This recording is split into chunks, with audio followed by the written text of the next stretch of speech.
Zoe Williams, in her review of the revival of Simon Gray's Cellmates at Hampstead Theatre, Review, the 9th of December, makes an important point about the consequences for penal reform of George Blake's escape from Wormwood Scrubs prison in October 1966.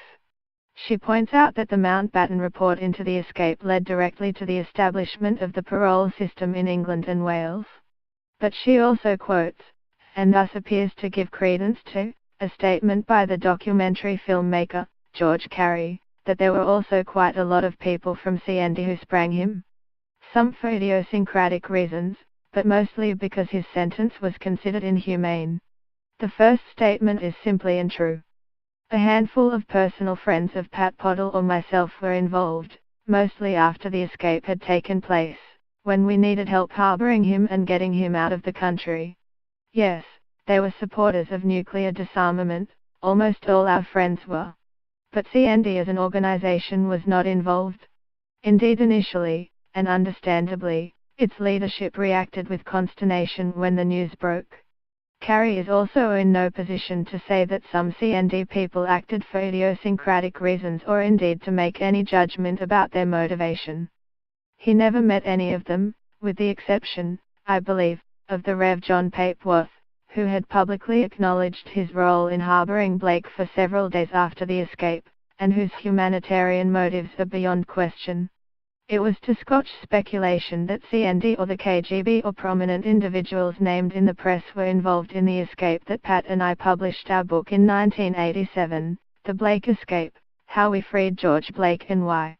We did so knowing it would almost certainly result in our arrest and a long spell of imprisonment.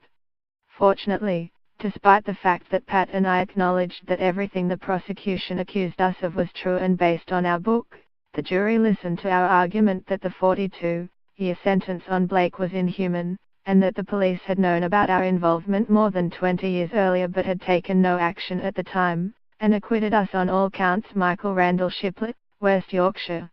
Zoe Williams' thoughtful article and a visit earlier in the week to see Simon Gray's Cellmates for the first time provoked poignant memories of my late father, who was George Blake's official prison visitor at Wormwood Scrubs right up until his escape over the wall in October 1966. The almost farcical flit, with its distinctly carry-on elements, took Dad, who had visited him 50 times between April 1965 and the 16th of October 1966, less than a week before the escape, hugely by surprise and left him hugely disappointed because Blake had been a useful antidote to the usual prison visitor diet of self-obsessed killers and robbers.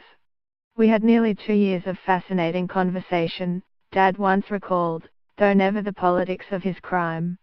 I used to take him on each visit a small packet of Beville plain chocolate, and this modest if illegal offering, he didn't smoke, seemed to trigger off dialogues of, at least to me, far-ranging interest. Quentin Falk, Little Marlow, Buckinghamshire. Join the debate. Email guardian.letters@theguardian.com.